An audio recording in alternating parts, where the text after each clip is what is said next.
Un pauvre mécanicien emmène d'urgence une millionnaire à l'hôpital. 2 semaines plus tard, sa vie change complètement. Ce jeudi soir-là, une pluie battante s'abattait sans pitié sur la rue Campinos. Caio Mendes conduisait sa vieille fourgonnette jaune sur l'autoroute lorsque ses phares ont éclairé quelque chose qui l'a fait freiner brusquement. Sur le bas-côté de la route, sous la pluie battante, gisait immobile la silhouette d'une femme. Sans hésiter une seconde, le mécanicien de 28 ans a sauté de sa voiture. Sa combinaison grise a été instantanément trempée. Lorsqu'il s'est agenouillé près de la femme, il a vu qu'elle portait une élégante robe rouge collée à son corps par l'eau. Ses cheveux châtains étaient éparpillés sur l'asphalte mouillé et sa peau était pâle comme du papier. De ses mains calleuses par le travail, Caio a vérifié ses signes vitaux. Sa respiration était faible, mais il sentait un pouls irrégulier. Il n'y avait aucun signe extérieur de blessure grave, mais elle était inconsciente. Le mécanicien a regardé autour de lui à la recherche d'une voiture accidentée, mais n'a rien trouvé. C'était comme si elle était simplement apparue de nulle part. Sans réfléchir, Caio a pris l'inconnue dans ses bras. Elle était légère, presque fragile, ce qui l'a inquiété encore plus. Il l'a délicatement placée sur la banquette arrière de sa fourgonnette, la recouverte d'une bâche propre qu'il gardait toujours avec lui pour protéger des pièces, et a roulé vers l'hôpital municipal. Le trajet jusqu'à l'hôpital ne lui avait jamais paru aussi long. Il regardait constamment dans le rétroviseur, vérifiant si la femme respirait. Des pensées tourbillonnaient un temps dans sa tête.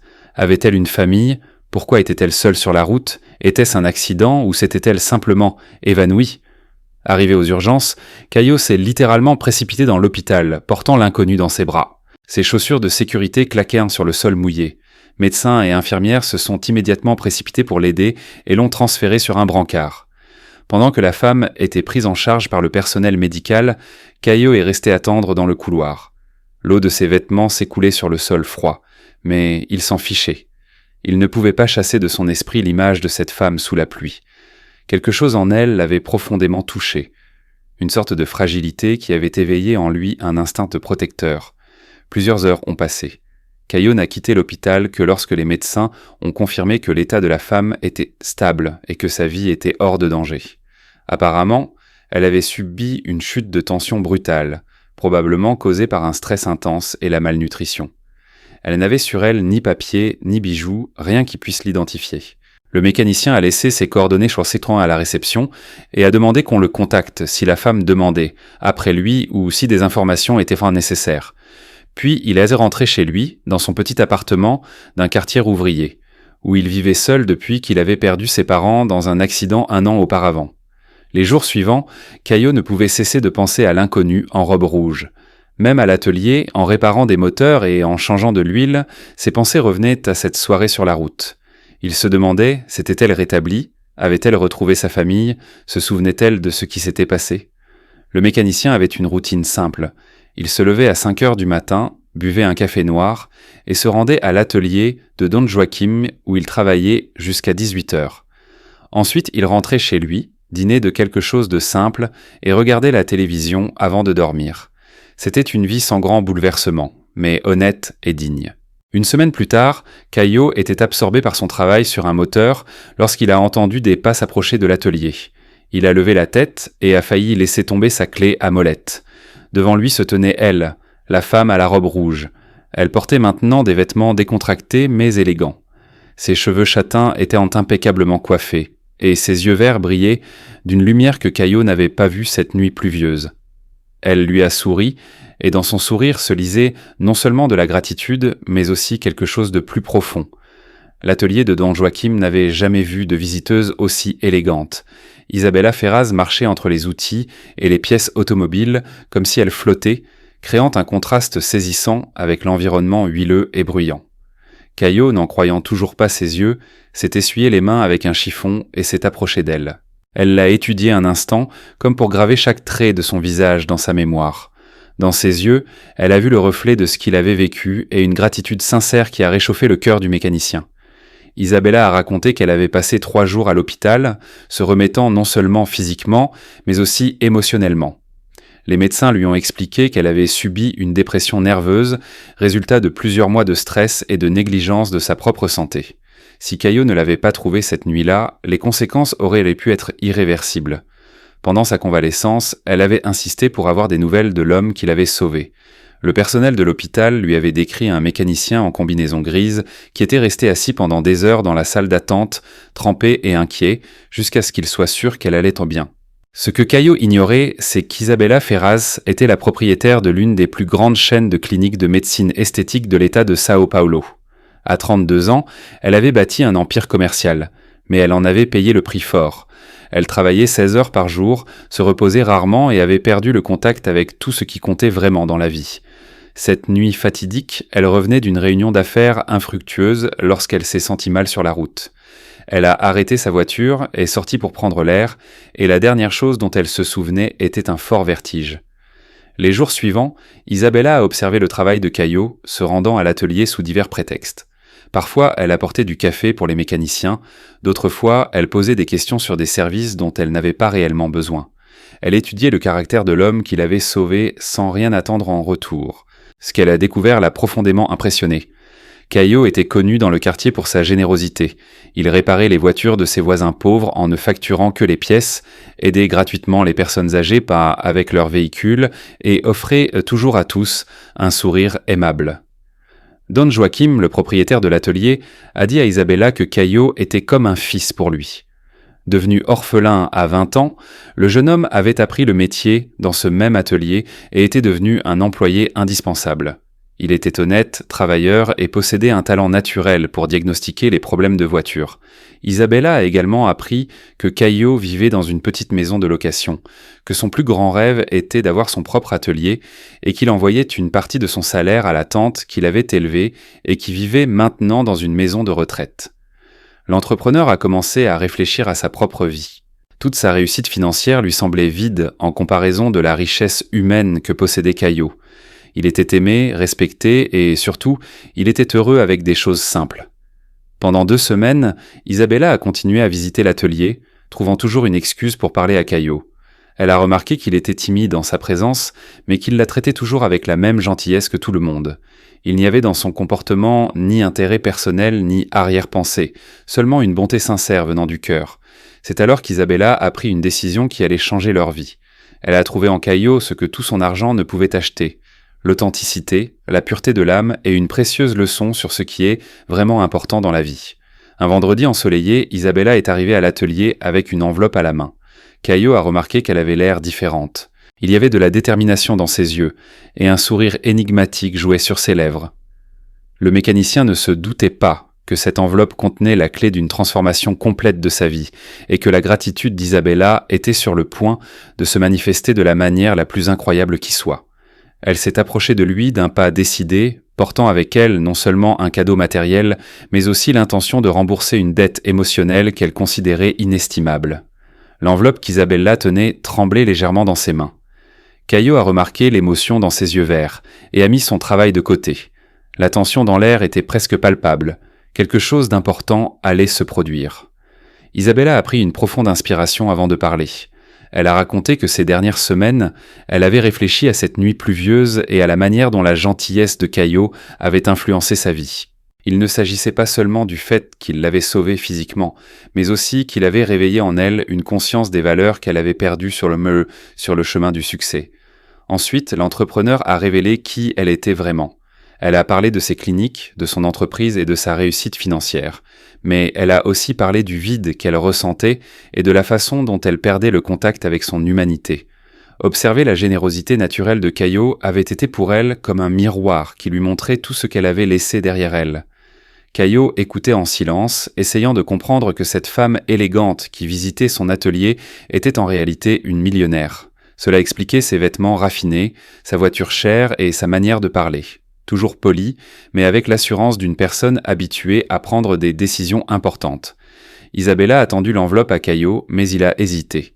Son instinct lui disait que cela changerait sa vie de manière irréversible. L'entrepreneur a insisté doucement, expliquant que ce n'était pas de la charité, mais un signe de gratitude et de reconnaissance pour un acte qui avait sauvé non seulement sa vie, mais aussi son âme. Quand Caio a finalement ouvert l'enveloppe, il a trouvé des documents de propriété d'une maison. Et ce n'était pas n'importe quelle maison, mais une demeure de 3 chambres avec un garage spacieux et une grande cour, située dans un bon quartier. Les documents étaient à son nom et la maison était entièrement payée. Le mécanicien est resté figé. Il regardait tantôt Isabella, tantôt les documents, puis de nouveau elle. Ses mains tremblaient alors qu'il essayait de saisir l'ampleur de ce geste. Cela semblait impossible, irréel. Isabella a expliqué qu'elle avait passé des semaines à chercher la maison idéale pour quelqu'un comme Caio. Elle voulait que le logement soit confortable, mais qu'il lui offre aussi la possibilité de réaliser son rêve d'avoir son propre atelier. La maison choisie avait un garage spacieux qui pouvait facilement être réaménagé. Il y avait de la place pour de l'équipement, une bonne ventilation et un accès pratique pour les voitures. C'était comme si Isabella avait lu dans ses pensées et ses rêves les plus secrets. Caio a essayé de refuser le cadeau, affirmant que c'était trop, qu'il n'avait fait que ce que toute personne décente aurait fait et qu'il ne méritait pas une telle générosité. Mais Isabella était inflexible. Pour elle, ce n'était pas de la générosité, mais de la justice. Elle a raconté qu'au fil des ans, elle avait dépensé une fortune en thérapie, médicaments et traitements pour tenter de trouver la paix intérieure et un but, mais tout avait été vain. En une nuit, Caio lui avait donné ce que tout son argent n'avait pu acheter, une leçon de bonté sincère et un rappel de qui elle était vraiment. Don Joachim, qui observait la scène de loin, s'est approché d'eux les yeux humides. Il connaissait Caio depuis de nombreuses années et était convaincu que le jeune homme méritait tout le bonheur du monde. Voir un tel tournant dans la vie de son employé bien-aimé était pour lui un moment profondément émouvant. Isabella a également raconté qu'elle avait pris des renseignements sur Caio auprès d'autres entrepreneurs de la région. Sa réputation de mécanicien honnête et compétent était bien connue et plusieurs personnes étaient déjà prêtes à devenir clientes de son futur atelier.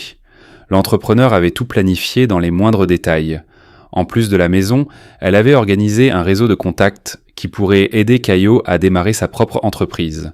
Ce n'était pas de la charité, mais un investissement dans un homme qui avait prouvé son caractère et sa compétence. Caio tenait les documents de ses mains tremblantes, n'arrivant toujours pas à croire ce qui se passait. Sa vie simple et prévisible avait été transformée par un acte de bonté qu'il ne considérait même pas comme exceptionnel. À ce moment-là, Caio et Isabella ont compris que cet échange les avait changés tous les deux pour toujours. Il a reçu une opportunité unique de réaliser ses rêves, et elle a redécouvert la joie de changer la vie de quelqu'un pour le mieux. Les semaines suivantes ont filé comme un éclair pour Caio. Il n'arrivait toujours pas à réaliser pleinement qu'il avait sa propre maison. Chaque matin, il se réveillait dans sa petite chambre de location et oubliait pendant quelques secondes que sa vie avait radicalement changé. Le déménagement dans la nouvelle maison a été un événement profondément émotionnel pour lui. Toutes ses maigres possessions ont tenu dans sa fourgonnette en un seul voyage, des vêtements simples, quelques outils personnels, des photos de ses parents décédés et quelques vieux meubles. Il était stupéfiant de voir comment toute une vie pouvait tenir dans un si petit espace. Quand il a ouvert la porte de la maison pour la première fois, en tant que propriétaire, il a été submergé par une émotion indescriptible. La maison était impeccablement propre et meublée avec des meubles simples mais de qualité. Isabella avait pensé à chaque détail, des ustensiles de cuisine au linge de lit. Le garage était en effet parfait pour un atelier. Isabella avait fait installer un éclairage professionnel, une ventilation adéquate et même aménagé une petite zone administrative. Il y avait de la place pour l'équipement, les établis et le stockage des pièces. Caio a passé des heures à explorer chaque recoin de sa nouvelle demeure. La cour était assez grande pour se détendre après le travail, avec un petit coin barbecue et un espace pour un jardin. C'était bien plus que tout ce dont il avait jamais pu rêver. Les premiers jours, le mécanicien se sentait mal à l'aise dans un tel confort. Il était habitué aux espaces restreints, aux vieux meubles et à la simplicité de sa vie d'avant. Cependant, il a progressivement commencé à s'adapter et à apprécier les commodités qu'il avait maintenant. La nouvelle de la générosité d'Isabella s'est répandue dans le quartier où travaillait Caio. Les réactions des gens étaient diverses. Certains se réjouissaient sincèrement pour lui, d'autres montraient une envie cachée, et quelques-uns se demandaient s'il n'y avait pas quelque chose de plus derrière cette histoire. Don Joachim fut l'un de ceux qui furent les plus touchés. Le vieux mécanicien voyait dans le jeune homme le fils qu'il n'avait jamais eu. Et savoir que Caio avait maintenant une base solide pour construire son avenir le remplissait de fierté et de bonheur. Caio a continué à travailler à l'atelier de Don Joachim, mais désormais avec une nouvelle perspective. Il savait qu'il avait l'opportunité de créer sa propre entreprise, mais il ne voulait pas abandonner l'homme qui avait été comme un père pour lui. Il a décidé de faire la transition vers sa propre affaire progressivement. Le soir, Caio a commencé à étudier l'administration et la gestion de petites entreprises. Isabella lui avait laissé plusieurs livres et documents sur l'entrepreneuriat, et il s'est plongé dans l'étude de tout ce qui pourrait lui être utile pour gérer son propre atelier. L'entrepreneur continuait à lui rendre visite de temps en temps, toujours sous le prétexte de vérifier un service ou simplement pour discuter. En réalité, elle suivait de près la façon dont Caio s'adaptait à sa nouvelle réalité et s'assurait qu'il n'avait pas besoin de soutien supplémentaire. Caio a remarqué qu'Isabella avait aussi changé depuis cette nuit pluvieuse. Elle semblait plus détendue, souriait plus souvent et affichait une légèreté qu'elle n'avait pas lors de leur première rencontre. Il semblait qu'aider quelqu'un d'autre avait guéri quelque chose en elle aussi. Des clients potentiels ont commencé à contacter le mécanicien, ayant entendu parler de sa réputation grâce au réseau de contacts organisé par Isabella. C'étaient des gens prêts à lui confier leur voiture dès qu'il déciderait d'ouvrir son propre atelier. Un après-midi, alors qu'il rangeait ses outils à la maison, un appel téléphonique a de nouveau changé le cours de son histoire. C'était la maison de retraite où vivait sa tante Maria, la femme qui l'avait élevée après la mort de ses parents. Sa tante était malade et avait besoin de soins médicaux plus intensifs. Les dépenses étaient élevées et Caio lui envoyait toujours tout ce qu'il pouvait de son salaire, mais ce n'était pas suffisant. À ce moment-là, il a compris que la maison offerte par Isabella était bien plus qu'un simple toit au-dessus de sa tête. C'était la sécurité et la possibilité de prendre soin de ceux qu'il aimait. Caio a pris une décision importante. Il a décidé d'utiliser une partie du garage pour commencer à offrir de petits services de mécanique à domicile, s'occupant de clients proches et de connaissances. Cela lui permettrait de gagner un revenu supplémentaire pour payer les soins de sa tante Maria. Quand il a parlé de ses plans à Isabella, elle a été impressionnée par la maturité et la responsabilité du jeune mécanicien. Au lieu de simplement profiter du confort qu'il avait acquis, il utilisait cette opportunité pour aider les autres. La première semaine de travail à domicile a été un test d'endurance pour Caio. Il a discrètement informé ses voisins et connaissances qu'il offrait de petits services dans le garage de sa nouvelle maison. La réponse a été étonnamment positive. Madame Conseilson, une voisine âgée, a amené sa vieille Volkswagen qui ne démarrait plus depuis plusieurs mois. Le problème était simple, une batterie déchargée et quelques contacts oxydés. Cependant, d'autres mécaniciens avaient tenté de l'escroquer en lui demandant des sommes énormes pour des services inutiles. Caio a résolu le problème en 2 heures et n'a facturé que les pièces. Madame Conseilson a été si impressionnée qu'elle a parlé à toutes ses amies du mécanicien honnête qui venait d'arriver dans leur quartier. En quelques jours, le garage de Caio a commencé à recevoir un flux constant de clients. Il s'agissait principalement de gens simples, des ouvriers, des femmes au foyer, des retraités qui avaient déjà eu affaire à des ateliers malhonnêtes et trouvaient maintenant en Caio un professionnel de confiance. Le bouche à oreille fonctionnait mieux que n'importe quelle publicité. Caio avait une qualité rare dans ce domaine. Il expliquait en détail le problème de la voiture aux clients, montrait les pièces endommagées, établissait un devis totalement transparent et n'effectuait que les travaux réellement nécessaires. Sa réputation de maître honnête a rapidement grandi. Des clients ont même commencé à venir de quartiers éloignés. Certains d'entre eux étaient recommandés par Isabella et ses contacts professionnels, des personnes avec des voitures plus récentes et de meilleurs moyens financiers. Caio a compris qu'il devait mieux organiser son travail. Il a commencé un cahier pour noter les services, un autre pour contrôler les pièces et un troisième pour suivre les revenus et les dépenses. C'est Isabella qui lui a appris cela, en soulignant l'importance de l'organisation financière. Les soirées comptes de Caio sont devenues encore plus productives. En plus d'étudier la gestion d'entreprise, il se consacrait à l'étude des nouveaux modèles de voitures. Les technologies automobiles évoluaient rapidement et il voulait être prêt à relever tous les défis. Monsieur Joachim a remarqué que Caio était devenu plus confiant et motivé. Le jeune mécanicien avait trouvé un équilibre entre son travail régulier et ses services à domicile, ce qui lui procurait une sécurité financière et une expérience entrepreneuriale progressive. La situation financière de Caio s'est considérablement améliorée. Il ne payait plus de loyer et le revenu supplémentaire lui permettait d'augmenter la somme qu'il envoyait chaque mois pour les soins de sa tante Maria. Un matin, Caio a reçu un appel émouvant de la maison de retraite. Les médecins ont annoncé que sa tante Maria réagissait bien au nouveau traitement et que son état s'était stabilisé. Le soulagement que Caio a ressenti était indescriptible. Toute cette lutte en valait la peine pour entendre cette nouvelle. Isabella continuait de suivre attentivement les progrès de Caio. Elle était impressionnée par la façon dont il gérait la croissance de sa petite entreprise, sans avidité ni précipitation, seulement avec un travail sérieux et un dévouement sincère. L'entrepreneur a réalisé qu'elle apprenait autant de Caio qu'elle lui enseignait. Sa simplicité et son authenticité contrastaient avec la complexité de son monde des affaires, lui rappelant constamment ce qui est ça vraiment important dans la vie. Au cours d'une de leurs conversations, Caillot a mentionné qu'il envisageait une petite expansion de son activité. Certains clients lui proposaient de fournir des services d'entretien préventif à domicile. Cette idée a impressionné Isabella. Elle était innovante, pratique pour les clients et montrait que Caillot avait un flair entrepreneurial naturel. Elle lui a conseillé de développer cette offre et lui a donné quelques idées sur la manière de la structurer. Caillot a commencé à étudier le marché de l'entretien préventif à domicile et a découvert que peu de mécaniciens dans la région offrèrent un tel service, ce qui ouvrait d'excellentes opportunités de marché. Ce serait un moyen de fidéliser les clients et de construire des relations à long terme avec eux. La transformation dans la vie de Caillot était évidente pour tous ceux qui le connaissaient. Il avait conservé sa modestie et sa gentillesse, mais il avait maintenant acquis une confiance et une vision de l'avenir qu'il n'avait pas auparavant. Le mécanicien a commencé à rêver de possibilités qui semblaient inaccessibles quelques mois plus tôt. Son propre atelier n'était plus un rêve lointain, mais un objectif tout à fait réalisable, nécessitant planification et dévouement. Le succès grandissant de la petite entreprise de Caillot a également apporté des défis inattendus. Chaque semaine, le nombre de clients augmentait, et il devait apprendre à gérer son temps, les attentes des clients et surtout sa propre énergie. Il y avait des jours où Caillot travaillait à l'atelier de Monsieur Joachim de 7h du matin à 17h, puis recevait des clients à la maison jusqu'à 22h.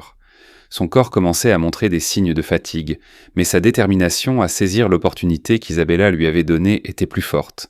La plus grande difficulté est venue d'un côté inattendu. D'autres mécaniciens de la région l'ont vu comme un concurrent déloyal. Certains ont fait courir des rumeurs selon lesquelles il volait des clients, d'autres se demandaient comment un simple mécanicien avait pu obtenir une si belle maison. L'un d'eux, Rogerio, qui possédait un atelier dans le même quartier depuis 15 ans, a commencé à lui créer activement des problèmes. Il a répandu des mensonges sur la qualité du travail de Caillot et a même eu recours au sabotage en desserrant les boulons sur les voitures qu'il réparait. La situation a atteint son paroxysme lorsque Madame Conceição est revenue furieuse chez Caillot, se plaignant que sa Volkswagen était de nouveau tombée en panne 2 jours après la réparation. Caillot était perplexe, car il était certain du travail qu'il avait accompli. En inspectant la voiture, il a découvert que quelqu'un avait délibérément desserré la cosse de la batterie, qu'il avait pourtant solidement fixée. Il était évident que c'était du sabotage, mais le prouver était presque impossible. Caillot a été confronté au premier grand dilemme moral de sa nouvelle vie. Il aurait pu parler directement à Rogerio, mais cela aurait conduit à un conflit qui aurait pu nuire à sa réputation. Il aurait aussi pu simplement ignorer ce qui se passait, mais cela aurait permis au sabotage de continuer. Lors d'une de ses visites, Isabella a remarqué que Caillot était préoccupé. Il semblait moins enthousiaste et plus tendu, et elle le connaissait maintenant assez bien pour remarquer ces changements. Avec patience, elle a réussi à lui faire raconter les problèmes qu'il rencontrait. L'entrepreneur était indigné par les agissements de Rogerio, mais en même temps impressionné par la maturité avec laquelle Caillot gérait la situation. Au lieu de céder à la colère ou d'abandonner, il cherchait une solution qui lui permettrait de préserver son intégrité. Isabella a offert son aide avec l'intention d'utiliser son influence pour résoudre rapidement le problème. Cependant, Caillot a poliment refusé, souhaitant gérer la situation lui-même et de la bonne manière, même si ce serait plus difficile. La solution était venue de la communauté elle-même. Les clients de Caillot, satisfaits de son travail honnête, ont commencé à le défendre publiquement. Madame Conceição, ayant appris le sabotage, est devenue l'une des plus ardentes défenseuses du jeune mécanicien. Progressivement, la vérité sur les agissements de Rogerio a éclaté.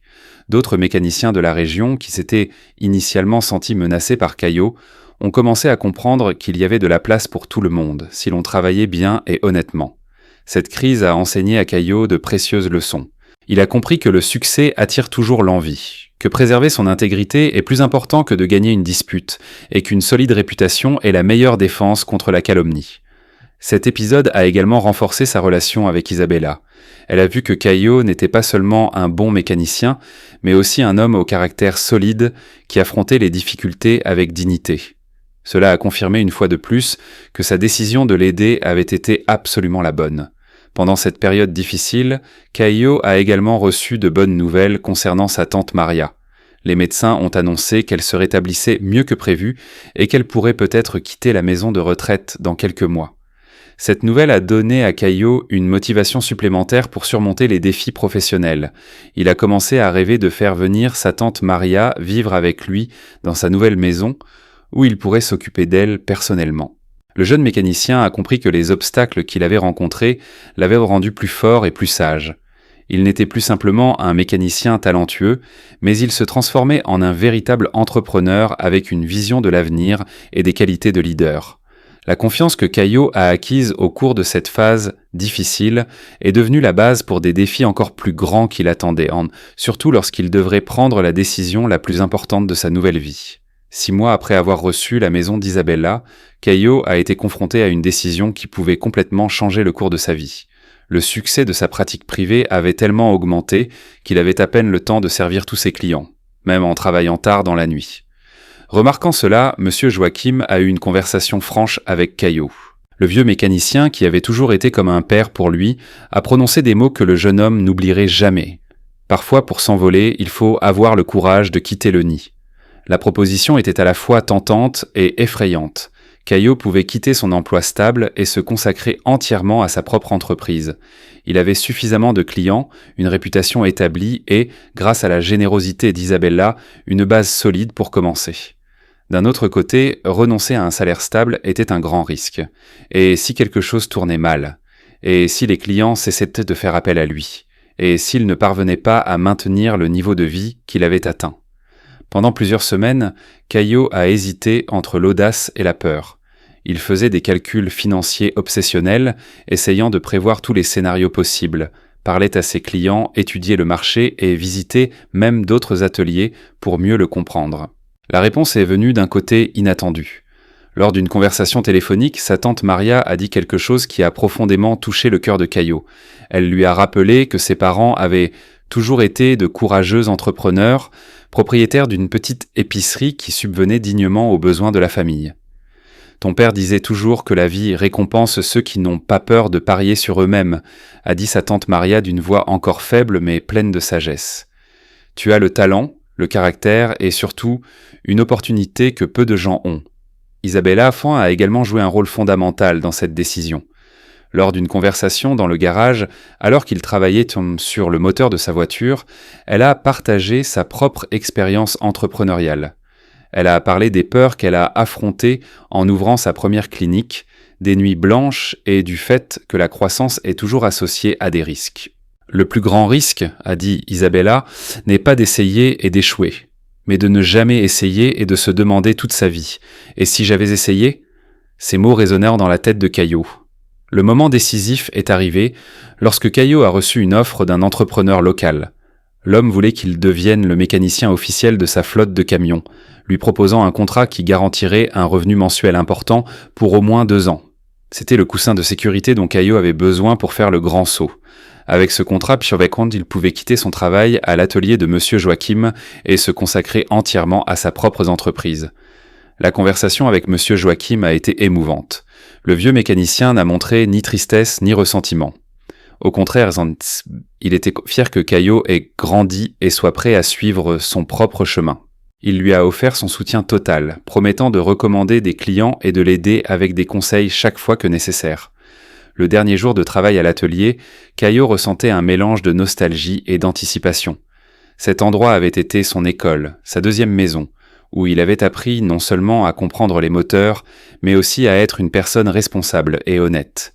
Ses collègues lui ont organisé une petite fête d'adieu. Même ceux qui avaient initialement envié sa chance reconnaissaient maintenant ses mérites et lui souhaitaient sincèrement du succès.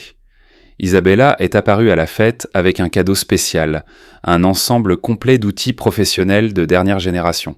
C'était un investissement important, mais elle savait que Caillot aurait besoin du meilleur équipement pour être compétitif sur le marché. L'entrepreneur a prononcé un discours bref mais touchant. Elle a raconté comment sa rencontre avec Caillot avait changé sa vision du succès et qu'elle avait compris que la vraie richesse n'est pas ce que l'on possède, mais qui l'on est. Le lendemain, Caillot s'est réveillé pour la première fois en tant qu'entrepreneur indépendant. Plus de réveil à 5 heures du matin, ni d'horaire fixe. Seulement la liberté effrayante et excitante de construire son propre destin. Il a complètement transformé le garage en un atelier professionnel, a installé des équipements modernes, a organisé un entrepôt de pièces détachées et a même créé une petite salle d'attente pour les clients. Les investissements initiaux étaient considérables, mais Caio savait que c'était nécessaire pour fournir des services de qualité. La première semaine en tant qu'entrepreneur a été un test d'endurance. Caio a dû apprendre à gérer simultanément son emploi du temps, son stock, ses finances et ses relations avec les clients, des responsabilités qu'il n'avait jamais eues en tant qu'employé. Des problèmes inattendus sont survenus, des fournisseurs retardaient les livraisons, des clients annulaient leur rendez-vous à la dernière minute, des équipements tombaient en panne. Caio a découvert qu'être propriétaire de sa propre entreprise signifiait résoudre des problèmes 24 heures sur 24. Mais il a aussi découvert des joies uniques, la satisfaction d'un client entièrement comblé, la joie des recommandations spontanées et la liberté de mettre en œuvre ses propres idées. 3 mois après l'ouverture officielle de son atelier, Caio a fait face à son premier grand test en tant qu'entrepreneur indépendant. Un des camions de son client principal avait un problème complexe qu'aucun mécanicien en ville ne pouvait résoudre. Le camion, un modèle importé relativement récent, a commencé à avoir des pannes dans son système électronique. Le moteur fonctionnait parfaitement pendant quelques heures, puis calait sans raison apparente. 3 ateliers de spécialisés avaient déjà tenté de résoudre le problème, facturant des sommes énormes, mais sans succès. Le propriétaire de la flotte était désespéré. Ce camion était un élément clé de son entreprise et chaque jour d'immobilisation entraînait des pertes importantes. Il s'est tourné vers Caio en dernier recours, même s'il savait que le jeune mécanicien était spécialisé dans les voitures particulières, pas dans les poids lourds. Caio a senti tout le poids de la responsabilité. Un succès pourrait consolider définitivement sa réputation professionnelle, mais un échec porterait un coup dévastateur à son autorité qu'il commençait à peine à construire. C'était le genre de situation qui sépare les mécaniciens ordinaires des vrais spécialistes.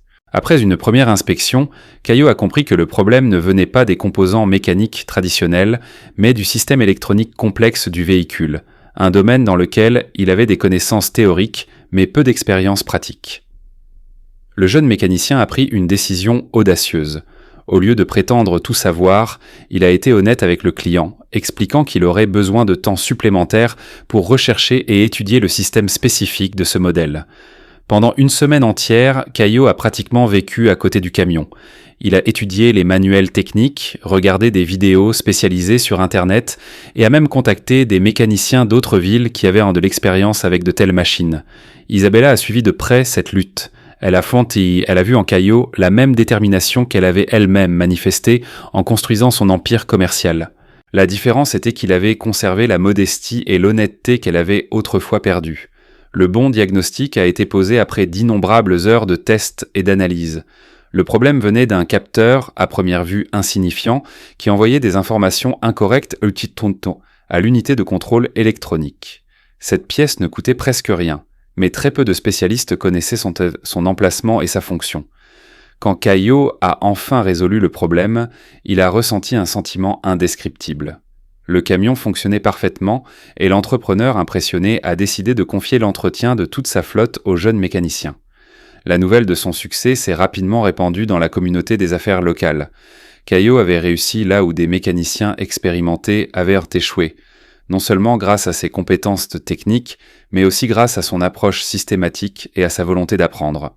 De nouveaux clients ont commencé à s'adresser à lui spécifiquement pour des problèmes complexes que d'autres professionnels ne pouvaient pas résoudre.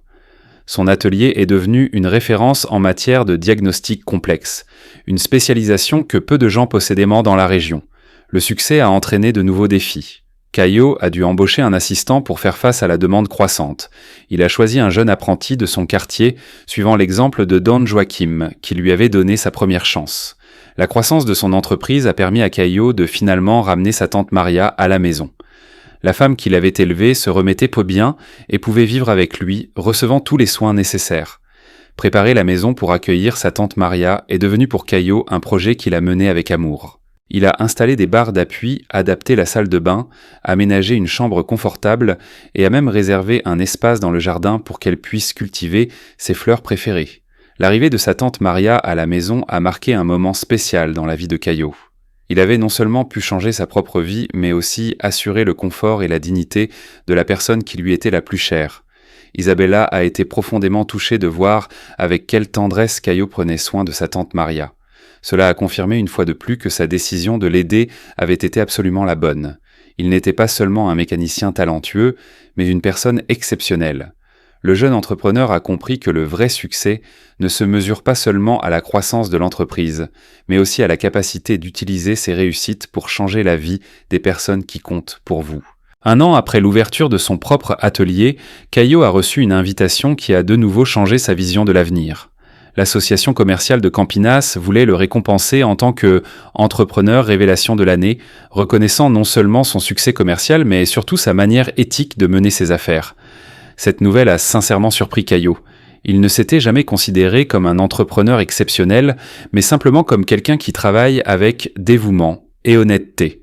Découvrir que son parcours inspirait les autres a été une révélation excitante et en même temps intimidante. Isabella a été l'une des premières personnes avec qui Caio a partagé cette nouvelle. Elle était ravie non seulement de la reconnaissance qu'il allait recevoir, mais aussi du fait que sa décision de l'aider avait engendré des vagues de positivité qui se propageaient bien au-delà de ses attentes. La cérémonie de remise des prix devait être un événement élégant avec la participation d'entrepreneurs influents de la région.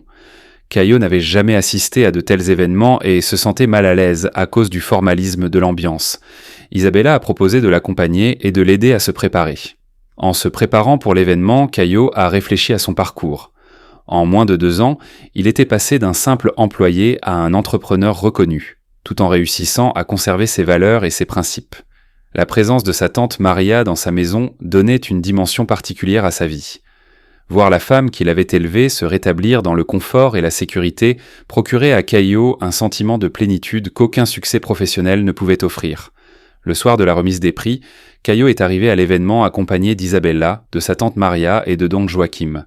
Il était important pour lui que les personnes qui avaient joué un rôle clé dans sa vie soient à ses côtés en ce moment spécial. Le discours de Caio lors de la réception du prix était simple mais profondément touchant. Il a parlé des secondes chances, de l'importance de la bonté humaine et de la façon dont de petits gestes peuvent complètement changer une vie. Beaucoup de personnes présentes étaient invisiblement émues. Caio a bien sûr mentionné Isabella dans son discours, la qualifiant non seulement de personne qui lui avait donné une opportunité, mais aussi de celle qui lui avait appris que le vrai succès inclut la responsabilité d'aider les autres à grandir.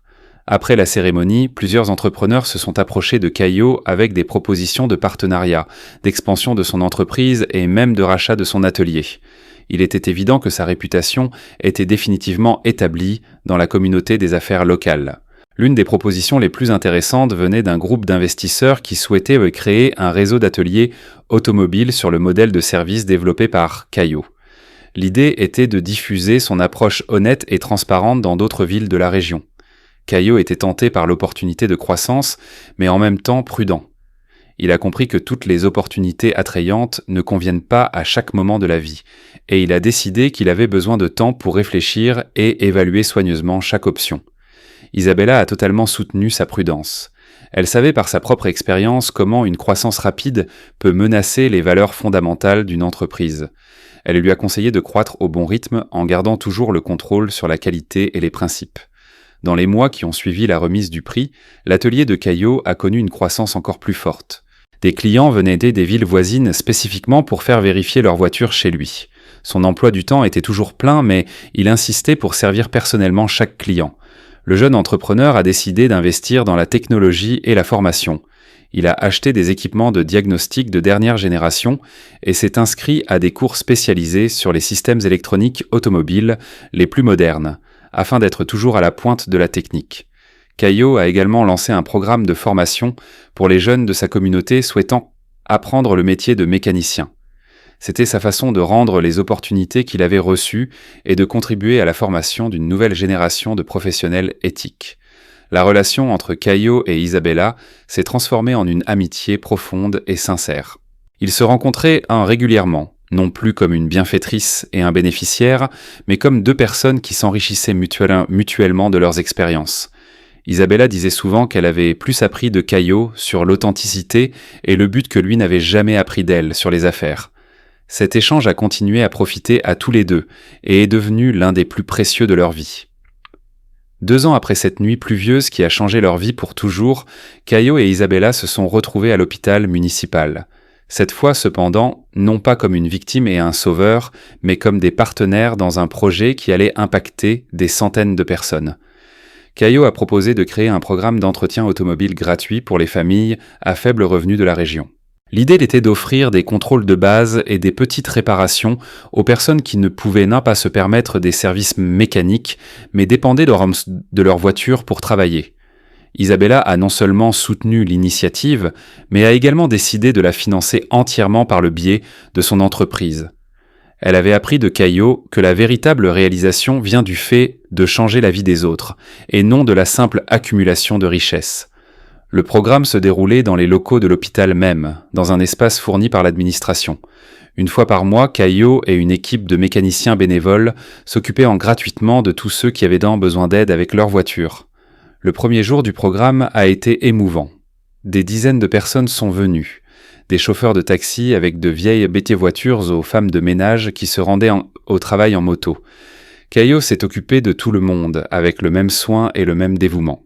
Parmi eux se trouvait un jeune coursier nommé Raphaël qui travaillait comme livreur pour subvenir aux besoins de sa famille. Sa moto avait des problèmes de frein, une situation dangereuse pour laquelle il n'avait pas d'argent pour la résoudre. Caio a non seulement réparé le problème, mais a également enseigné à Raphaël les bases de l'entretien préventif.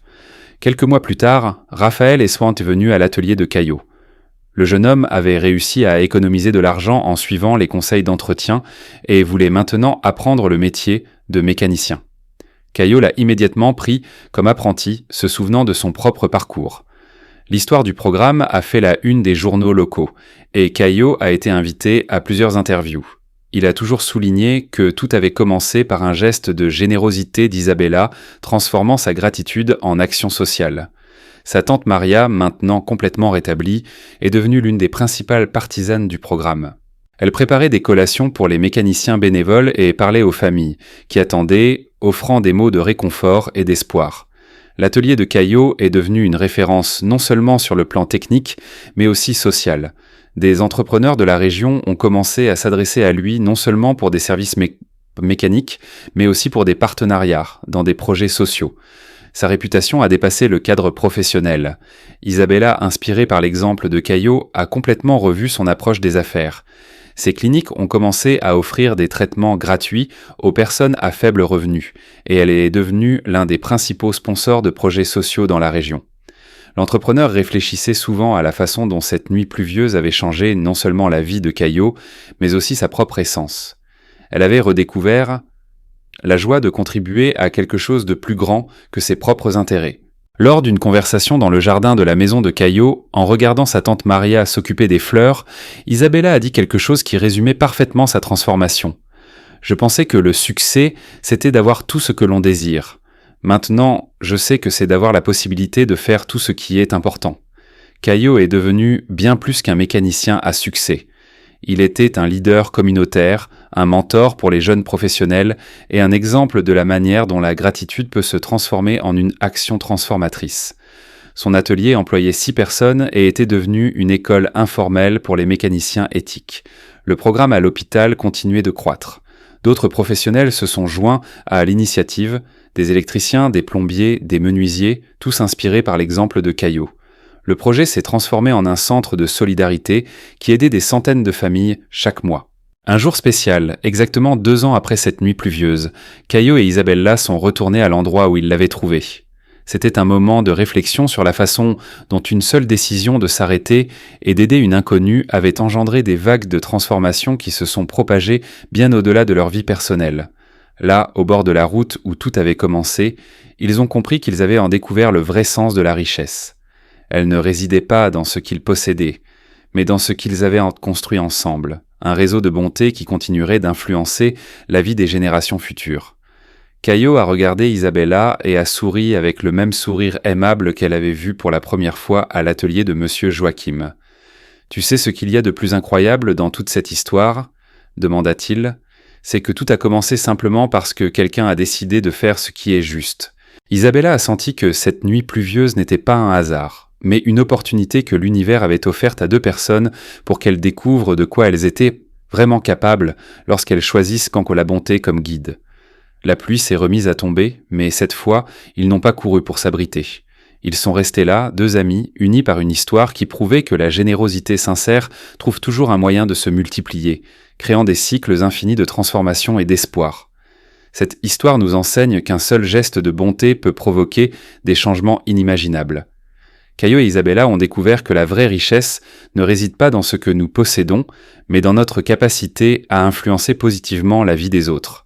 Et vous, avez-vous déjà pensé à la manière dont vos gestes de bonté peuvent semer des graines de transformation dont vous ne soupçonnez même pas l'existence ? Ainsi, sur le bord d'une route, sous le bruit de la pluie, deux destins se sont croisés pour prouver une simple vérité. Les plus grands changements dans la vie ne commencent pas par des plans grandioses, mais par la petite voix de la conscience que nous décidons de suivre.